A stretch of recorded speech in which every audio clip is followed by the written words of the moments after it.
हरिओम. योगदास श्री जय गणेश जोशी लिखित श्रीकृष्ण गायीची याचना. रामावतारी रावणाच्या वधाने दानवांना दुष्टांना जरब बसली होती. दानवांचा महाबलाढ्य आणि अजिंक्य असा राजा दैत्य बांधवांचा मूळ आधारस्तंभ यकश्चित वानरांच्या मदतीने मारला जातो, त्याचे राज्य लयाला जाते. ज्या रावणाने देवांनाही जिंकून आपले गुलाम केले होते, असा महापराक्रमी शूर वीर नष्ट होतो, हे पाहून सर्व दुर्जनांनी धसका घेतला होता. आता रामराज्य सुरू झाले होते. लंकेचा राज्यकारभार रामभक्त बिभीषण करत होता. त्यामुळे रामराज्यात साधू संत सज्जन आनंदाने आपापली नित्यकर्मे संतोषाने विनाविघ्न करत होते.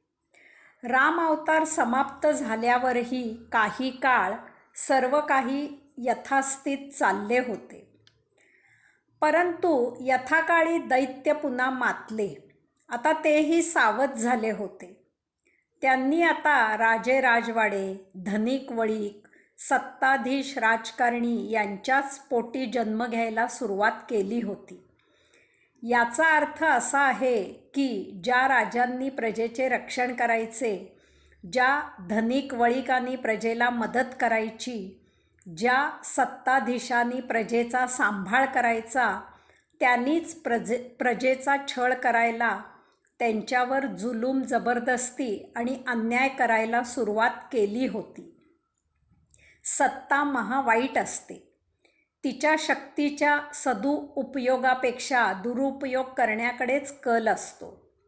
हा सत्तेला मिळालेला शाप आहे. पुन्हा अधर्म सुरू झाला होता. पुन्हा अन्यायाचे राज्य सुरू झाले होते. हे असे होते. आजही याहून काही निराळी परिस्थिती नाही. जे सत्तेत असतात तेच सत्तेचा दुरुपयोग करून लुटालूट करतात. चलाख मंडळी अशांना हाताशी धरून माया जमवतात आणि मजा मारतात. 90% धन 10% लोकांच्या हातात जाते. त्याचे हिडीस प्रदर्शन आपण दररोज वर्तमानपत्रातून वाचत आणि दूरदर्शनवर पाहत असतो. लायकी नसलेल्यांच्या हाती धनसंपत्ती आणि त्या अनुषंगाने सत्ता आली की अनर्थाशिवाय आणखी काय होणार, यात सर्वसामान्य जन भरडले जातात. दीर्घप्रज्ञ, बृहद्रथ, नग्नाजित, धुष्टकेतू, प्रतिविंध्य, दुर्जय, कंस, चाणूर, मुष्टिक, अद्य, बक, केशी, प्रलंब, शिशुपाल, जरासंध इत्यादी अनेक दैत्यराजे मातले होते. प्रजेवर जुलूम करत होते. अनन्वित अत्याचार करत होते. साधू सज्जनांना जिणे नको झाले होते. जरासंधाने तर कित्येक राजे जिंकून बंदिवान केले होते. त्यांची संख्या 100 झाल्यावर तो त्यांना यज्ञात पशुऐवजी बळी देणार होता. कंसाने प्रजेचा छळ चालविला होता. तो स्वतःच्या वडिलांनाही जुमानत नव्हता. कित्येक स्त्रिया विटंबवून डांबल्या गेल्या होत्या. दंडुकेशाही चालू होती. दीनदुबळ्यांचा कोणी वाली नव्हता. सर्वत्र हाहाकार माजला होता.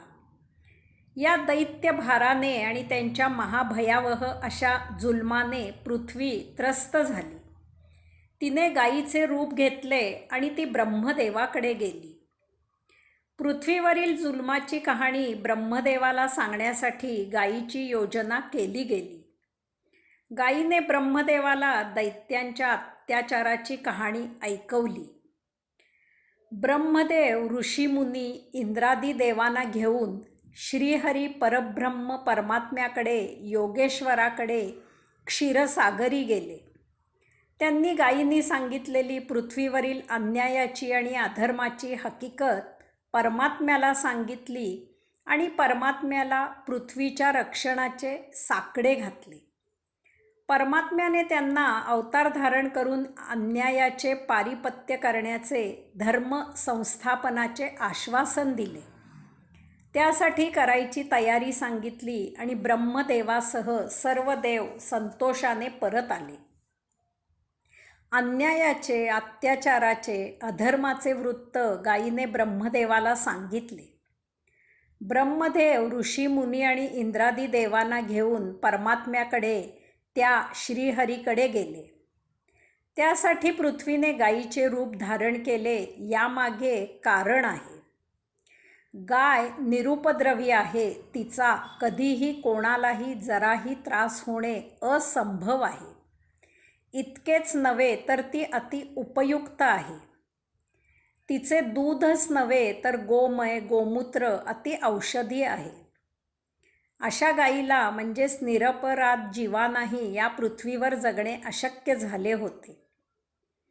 अशा प्रकारे गाय अतिपवित्र, अतिशुद्ध, अतिपापभीरू, अति कनवाळू, अति दयाळू, सर्वसामान्यांना अति उपयुक्त आहे.